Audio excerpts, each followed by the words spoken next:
This is your WW3 news. Things are heating up in the Middle East. Iran, Israel and America. Trump came out with a strange message hinting this Friday it could kick off the Grand Slam. And the only reasons why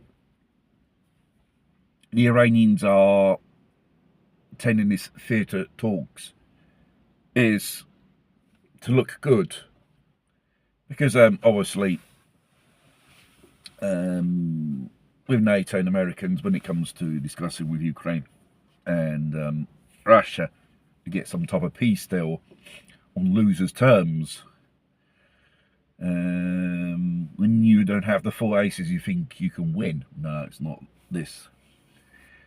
And the Iranians know perfectly well, 40 years or more, sanctions, incursions, interference by Western Asian provocateurs. They know if they don't attend to this so-called fair track meeting, they will be blamed. And obviously it can be a good excuse for them. Oh, you attacked me while we were at this meeting, like I described in another situation before. And the fact is not to spook people. The conditions which Americans in Israeli absolute absurds must destroy 3 of those nuclear sites, hand over the rich uranium, and I don't know what the third term is. They won't. No, they won't. They won't do that, because I think one of the 3 installations is a Russian project as well with them, so they won't do that. And the fact is, it's a question of time when they're going to do it, the strike, not if. And obviously all the implications of the war. If the Americans attack by surprise, these in commercial flights which use Iranian airspace. And already once, when I think in one of these so-called Western incursions on Iran, the Iranians by mistake shot down an airliner, mistaking it for enemy planes, because civilian planes, their transponders, they're always switched on. It's the military ones which are not always switched on to deviate their flight course, not to be traced. And obviously the Iranians are going to try to keep the genie on the bottle, the Pandora vase, they call it.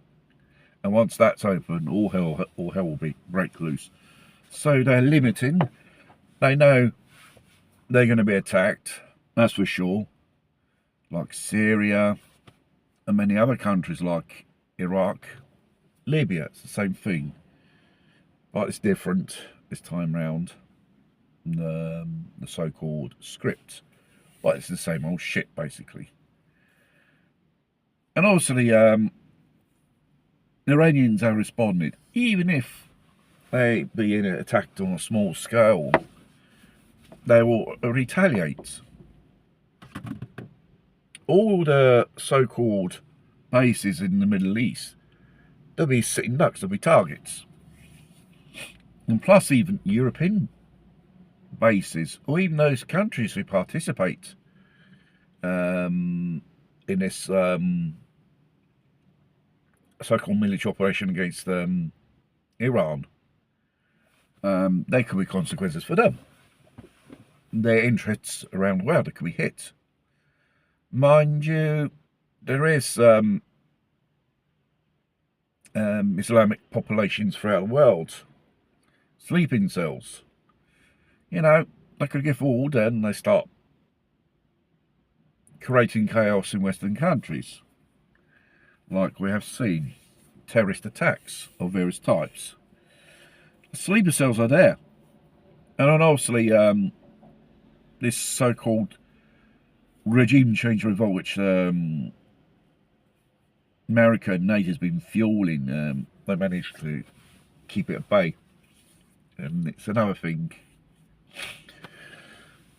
they probably have to take into concern, the Iranian authorities, the population. And obviously, emergency powers, martial law, I think until the last minute. And obviously, if they start issuing to them when airspace over, what we call it, Iran closed, that means they're expecting an attack, or they're probably doing something, some military exercises. That's a dead giveaway, something's going to happen.